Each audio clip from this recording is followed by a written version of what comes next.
Straight all day. You're now listening to the show where you learn the discipline to show up day after day to do the work, the confidence to put yourself out there boldly and authentically, and the mental toughness to continue showing up, doing the work, putting yourself out there, even when the success you've expected to achieve is yet to be achieved. And on top of all this, you get a huge dose of personal initiative, the go-getter energy that moves you to make things happen instead of waiting for things to happen. Putting all this together, you get the mindset, the method, the philosophy, the show, the book known as Work on Your Game. My name is Dre Baldwin, also known as Dre All Day, and welcome to the show. Today's topic is creating and using eustress in your life. You may not be familiar with eustress, but eustress is that other type of stress.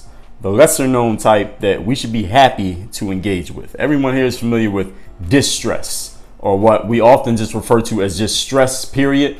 Understand that there's more than one type of stress. Distress is the one that we usually are talking about when somebody says that they're stressed or somebody's stressing me or there's a lot of stress. It's a stressful situation. Distress is the type of stress that breaks you down, beats you down, saps your energy, makes you tired, makes you not want to get out of bed in the morning, makes you want to just crawl back under the sheets every time something is happening. And distress is the kind of energy that makes you not even want to eat dinner, all right, even though you're hungry. Makes you not able to sleep, even though you're tired. Makes you not able to do your work, even though there's a whole lot that needs to get done. Distress is the kind of stress you want to stay away from.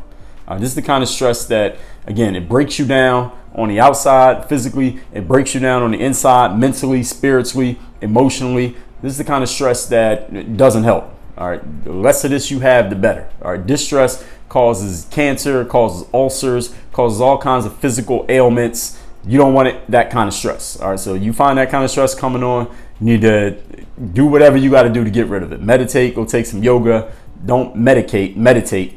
Take some yoga, do some mindfulness exercises, take a walk, go to the gym, do some exercise, do something. Listen to the Work on Your Game podcast, but stay away from distress. Eustress, this other kind of stress, the kind of stress that many people don't know about. Maybe you're familiar with some of the concepts, which I'm going to explain here today, but maybe you never even heard it described this way. Maybe you never heard of this word, eustress, E-U stress, E-U-S-T-R-E-S-S. That's the word we're talking about here today.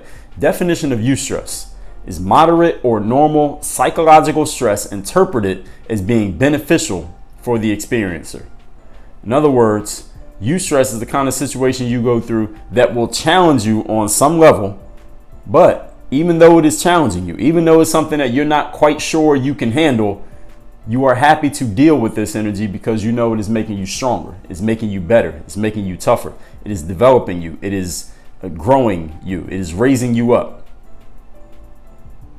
I mean, another term you could use to describe eustress is personal development. That's what it's supposed to do. It's personal development is supposed to challenge you. These episodes, you listen to me talk here, I'm going to challenge you. I'm going to give you some material that you need to hear, not necessarily material that you want to hear. I'm going to say some things that I may not know you personally, but you know, I may be referring to you directly, even though I'm not talking about you as a person, but the things that I'm saying are describing you perfectly, and you know that I'm talking about you. Your willingness to listen to it, and then the discipline you have to do something about it, that is eustress. Being faced with yourself, being faced with your own shortcomings, being faced with your own challenges, understanding your responsibility and dealing with them, and then doing something about it is under the umbrella of eustress. Today's topic is about creating and using eustress in your own life. In other words, you're doing this on purpose. The more eustress you can create for yourself, the more you can go through on your own, the easier life is going to be on you. As the saying is, the harder you are on yourself, the easier life is on you. And the easier you are on yourself, the harder life is on you.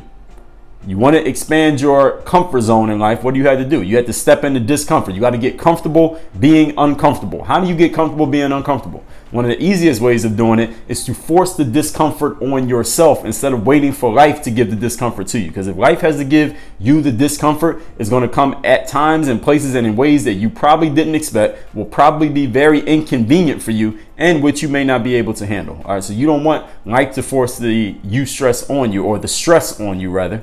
The discomfort on you. You want to force the stress on yourself, calling it eustress, literally you stress, in a good way that'll make you better, because at least you can control the fact that the stress is coming. At least you know when it's coming.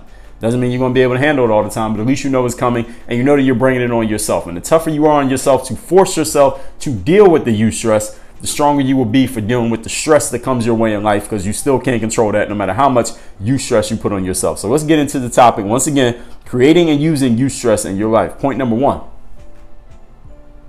Go for a little bit more than what you planned to go for. I heard Tony Robbins saying this. He said, when a person goes to the gym and they're supposed to do 10 repetitions, which repetition is the hardest repetition? And everybody in the crowd says at the same time, repetition number 10 is the hardest repetition. And Tony says, yeah, which repetition builds all the muscle? And everybody in the crowd says, well, repetition number 10. Tony says, no, repetition number 11. And they went on to explain that, people who are good at what they do, maybe even really good, they set out to do 10 reps and they do 10 reps. But the people who become amazing, people who become outstanding, the people who become exceptional, they go further than what they plan to do for themselves. They push themselves a little bit harder than even what they expected to push themselves.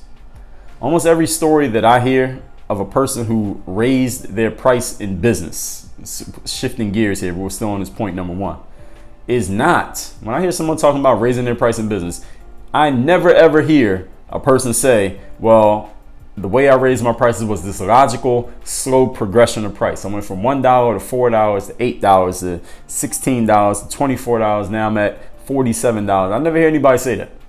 Usually when I hear a person talking about raising their price in business, they make a huge leap from where they were to where they got to, usually not in these slow increments, but by adding a zero to their price tag and being unafraid, and maybe being afraid rather, that people would balk at their price. But then nobody flinched. People were like, oh, no problem. And they pay it. I heard someone tell this story. Actually, it was one of my mentors, Donna St. Louis, told this story.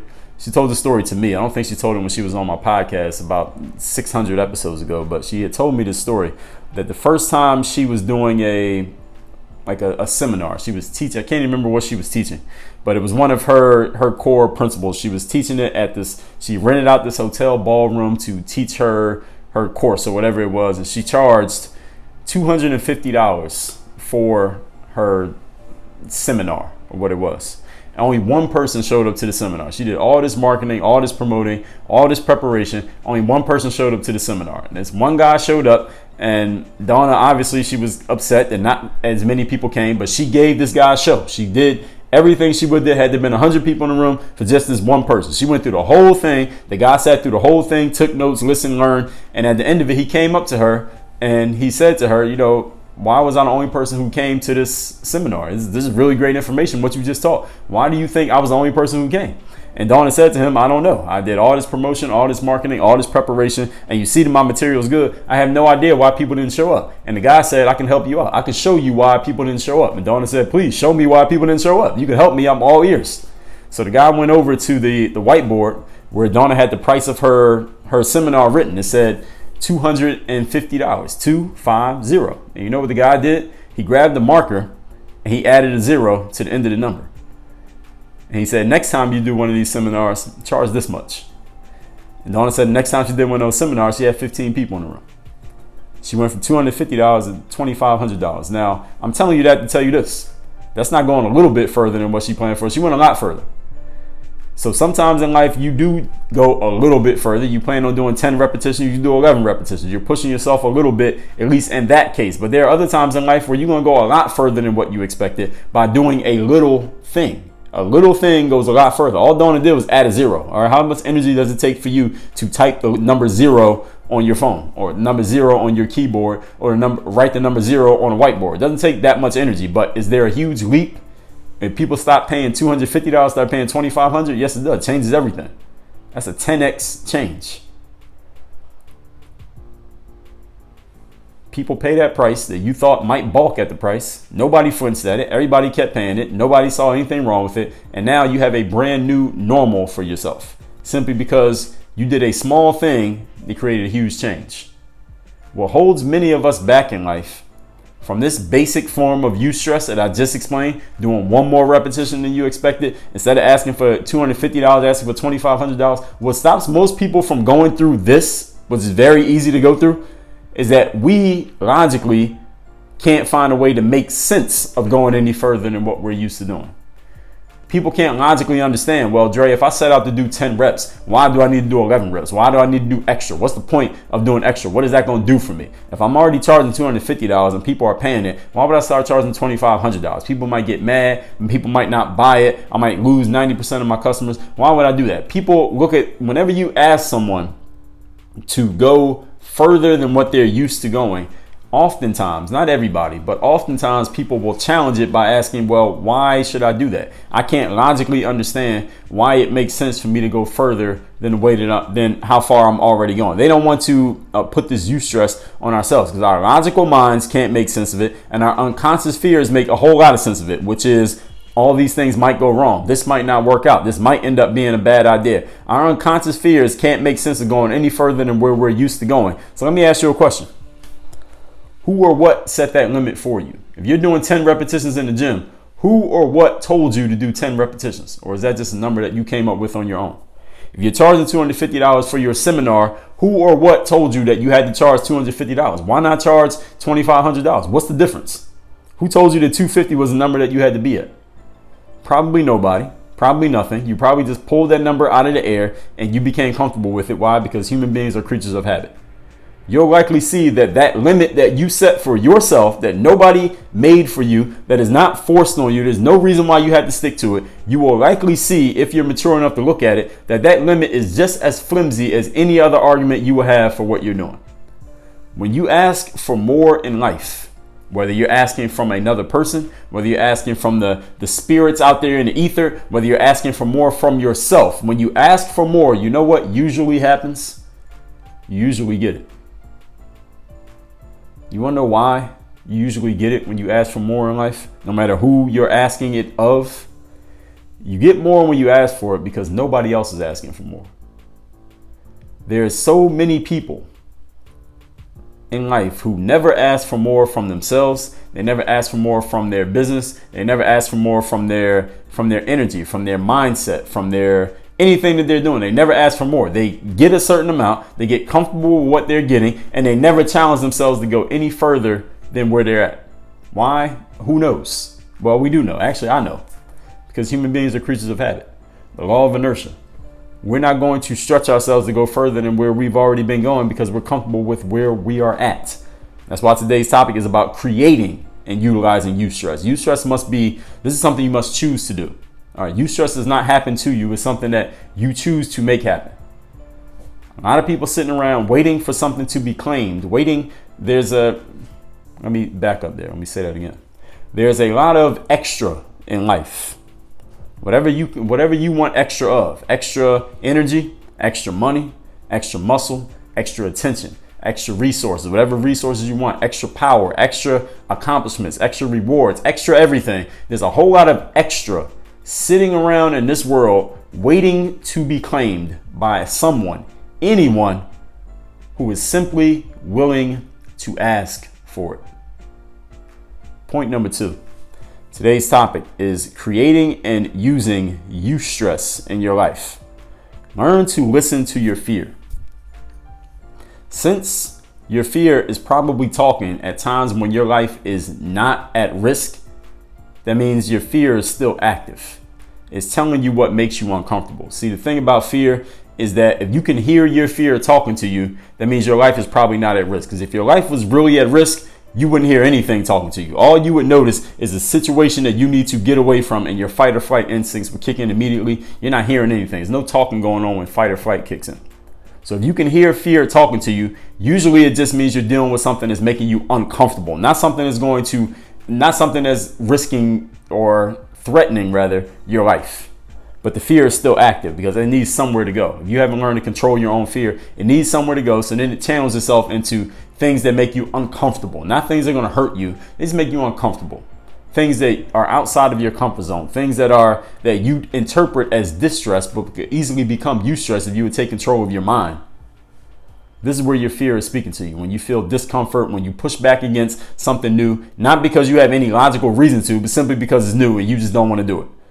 Have you ever heard anyone make that argument? Have you ever made that foolish argument? I just don't want to do something different because it's something different. If someone asks you, well, why don't you want to do it? You don't even have an answer. You refuse to come up with an answer because you don't have one. You just say, I don't want to do it. And then eventually you shut the whole conversation down. Why? Because you don't have anything to add. You don't have anything to say.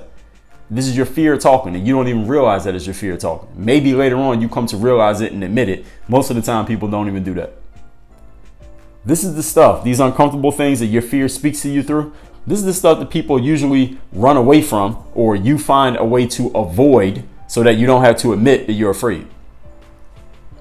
So you don't have to admit that you're uncomfortable with something, even though it makes no logical sense for you to be uncomfortable with it. Excuse me. This is a perfect opportunity for handling eustress, because you're dealing with a situation that won't kill you, but it would expand your comfort zone if you would just face it and handle it. Even if you come up short, the eustress will build you. It will make you stronger. The key is you have to notice it and fight against it, or you have to notice and fight against your avoidance instinct. That avoidance instinct, again, is your fear talking to you, because your fear has nothing else to do. I mean, imagine if you had a 24-hour bodyguard working for you whose only job was to protect you from anything that could possibly kill you. And in the relatively safe lives that we live, that bodyguard is feeling very listless. It has nothing to do. It wants to do something. It wants to do its job and protect you, but there's nothing threatening your life happening in your day to day. So it has nowhere to go. It has nowhere to channel its energy. So it finds something to do. Idle minds are the workshop of the devil, right? So this is not a religious thing, but that idle mind, those idle hands, has nothing else to do. It's going to find something to do. What's it going to start doing? It's going to start talking to you in other ways. It's going to start channeling its fear energy, which is protecting you from being killed. Is going to channel it into, oh, well, I don't want to try a new way of running my business, or I don't want to try a new way of working out. I don't want to take a different route when I drive to work every single day. I don't want to watch a new television show. I don't want to listen to any new music. I don't want to engage with any new ideas. This is your fear talking. It's supposed to be protecting you from death. Since it has nothing else to do, it's going to start protecting you from anything that signals change, because human beings are creatures of habit. But this is a perfect opportunity, again, for utilizing eustress, because it's not going to kill you, but it will expand your comfort zone if you're disciplined enough to catch it, if you are vigilant enough to catch it, disciplined enough to do something about it, mentally tough enough to keep working with it, even when it's not working at first. I heard a salesperson say, or a sales trainer once say, that when you're making sales presentations and people say yes, that builds your bank account, because when you sell something, you make money, right? But then they said in the next sentence, when people say no, that builds you. See, if you want to build your mindset, you want to build your toughness in life, it's the times when things don't work. It's the time when somebody says no. It's the time when you put in all this effort and don't get the result. That's when your mental toughness is built, as long as you stay tough enough and disciplined enough to keep going. And the times when people say yes, okay, that's what builds your resume. That's what builds your bank account. That's what makes people cheer for you. That's what makes you happy and feel like you're doing the right thing. But it's the times when things are not working that you get strong enough to get to the times when things are working. Point number 3. Today's topic is creating and using eustress in your life, the good kind of stress. Look outside of yourself. When you look outside of yourself, this is when you may start to notice other people doing things that you've been avoiding doing, or that you have decided unconsciously are not worth doing, even though you have no logical reason to believe that, but you never really challenge your own reasons. But when you see somebody else doing something that you've never done yourself, you would, if you're open-minded enough, and I'm assuming you are listening to this show, you would say to yourself, damn, if that person could do it that easily, I could at least try it, right? This is why you look outside of yourself. So this is one of the times in life when you can utilize observing other people, looking at what other people are doing and seeing where opportunities may exist for you. When I was, I'd say maybe about 10, 11, maybe 12 years old, one of my neighbors on the same street as me, we used to play behind our houses in an area we called the driveway. Or we didn't have lawns, or no lawns where I'm from. It was just concrete. So we play in the driveway, and one of my neighbors, they had one of those portable basketball courts, the ones where you put water in the bottom, the plastic part, you put sand down there, and the sand would keep the court from falling over when the wind blew or when somebody dunked on it or something like that. So they had this court, and everybody on the block and a few people from other blocks will come around all to this house all the time. We would play basketball in the driveway, and this is one of those adjustable hoops. So the hoop was adjusted down to like, it was never at the regulation 10 feet. Never ever did we play at 10 feet. We had a rim at like 8 feet. So we'd be dunking on each other and doing stuff like that. And one of my classmates, this guy was the same age as me. I remember his name was Will. And Will was from like 2 blocks away from us, but he would always come up to our block and talk to girls and stuff like that. He would play sports with us, and we were playing basketball. And Will was a little bit bigger than us. He was a little bit more physically developed, even though we were all at the same age. And one time we were playing basketball on this court, and Will, every time he got the ball, he would just drive to the basket. He would go up with 2 hands and just dunk the basketball like Shaquille O'Neal, just dunking on us on his 8-foot rim over and over again. Nobody would ever challenge Will. He never dunked on anybody because nobody ever tried to block it. He just dunked and dunked. And I remember one time I was asking Will, I was like, Will, how is it that you're able to just go through there? You're just able to just fly through everybody and just dunk on us all like that, and everybody moves out of your way. How do you do it? And Will, I don't think he ever really consciously thought about how he was doing it, which is another hint. Sometimes people do things unconsciously. They just do things naturally that you have been struggling to do. But if you ask them, you may get some insight. So I asked him, and he said, man, I just act like they're not even there. He said, I just go up and just dunk it as if they're not even in my way, and they get out of the way. And I took that idea and I started using it myself. I said, all right, I'm going to start driving to the basket as if the people on defense are not even there. And then all of a sudden, I start getting to the basket a lot easier. People start moving out the way. I started dunking the ball with more authority, and people started respecting that authority. And their respect of my game built my confidence, and it became a self-fulfilling prophecy because I started getting more results. Now, my question for you is, have you ever noticed someone doing something that you were afraid of doing, but they were doing it as if it was nothing? You're afraid of doing it. You've been apprehensive about doing it. Every time you're supposed to do it, you hesitate, and you're starting and stopping, and you feel like an asshole because you know you should be doing this thing, but you've never done it, and you keep talking yourself out of it and talking yourself into it and talking yourself out of it again. Then you see somebody else just do it as if it was nothing. They're not even thinking about it. They just do it unconsciously. And then you're looking at them, and then you're looking at yourself. And in that moment, hopefully, and if it hasn't happened before, maybe it'll start happening now that I'm pointing it out to you. Hopefully you realized when you saw them doing it, how ridiculous you were to be in such fear of that situation. Seeing somebody else handle a situation so casually, it's going to do one of 2 things. Well, one of 3. One is that you don't notice it at all. So let's hope that doesn't happen. Or here's the 2 things. It will either drive you into deeper denial about why you can't do it because, it's just natural for them. It's just easy for them. Or I could have said, Will, he's bigger than me. He's stronger than me. That's the reason why he's doing it. Or here's the other thing you could do. Instead of driving yourself deeper into denial and into a deeper state of inertia of doing nothing, it could also cause you to reassess yourself. It could cause you to look at yourself and say, damn, if this person is making it look so damn easy, why am I making it seem so hard? Why can't I do this too? Why don't I just do it? Why don't I just approach it with the same energy that they approached it with, as if it was nothing? Stop making it such a big deal in my mind, and it'll be easy for me to do in spirit. It'll be easy for me to do in the flesh, rather, if I make it easy in my mind. This observation can open your mind to a lot of new ways of seeing distress and changing it to eustress. All the distress that you go through in life that you label as distress, because there's no such thing as distress. It's just things that you go through. You label it that way. All the stuff you see as distress, you can change it to eustress anytime that you want. Eustress is something that you're choosing to deal with. Distress is something that is forced upon you. So you can take every situation that occurs in life. I told you a couple of days ago about Seneca, who wrote the book Letters from a Stoic, or who's the author of Letters from a Stoic.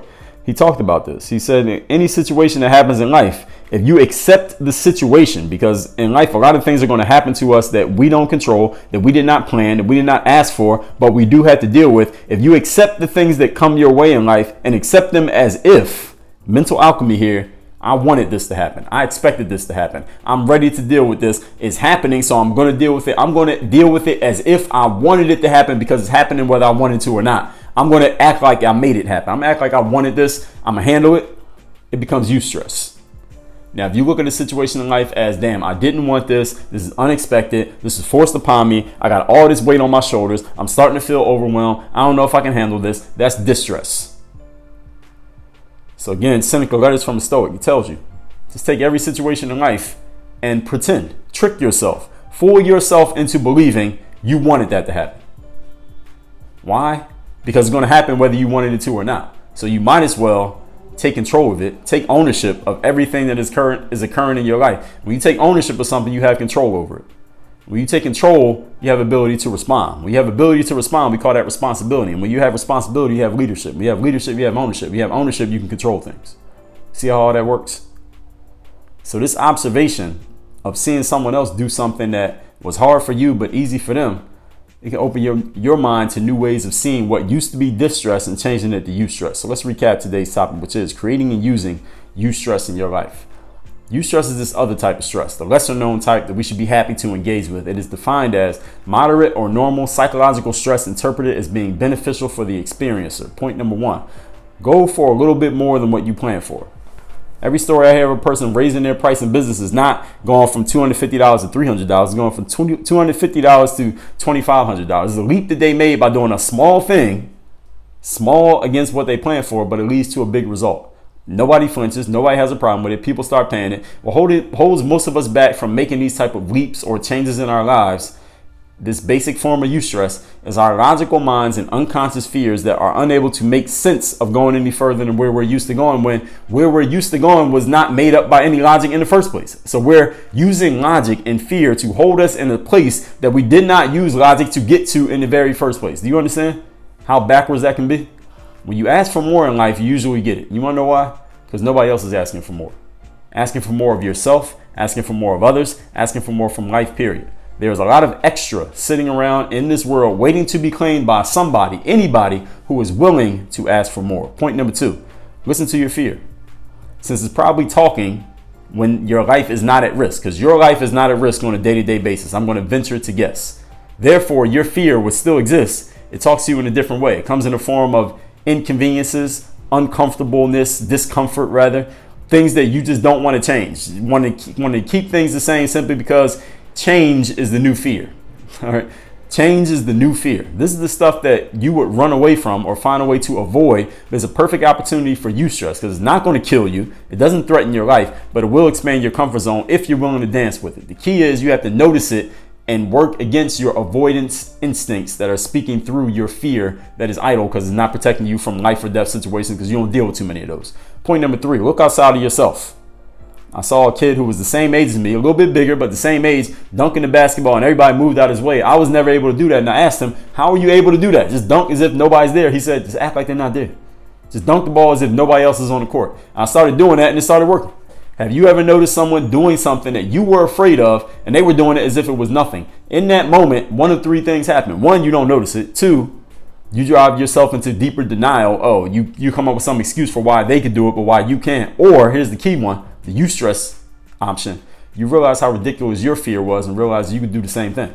Seeing someone else handle something so casually will make you reassess yourself. And this observation can open your mind to new ways of seeing distress and changing it to eustress. Like Seneca said, if you take everything that occurs in your life and say, I expected this, I wanted this is exactly the way that I wanted it, even if it's something that you hate having to deal with, now you have responsibility. Now you have power. Now you have control. Now you can do something about it. Instead of letting it control you, you control it. That is how eustress benefits you if you start applying it. Work on your game. Dre all day.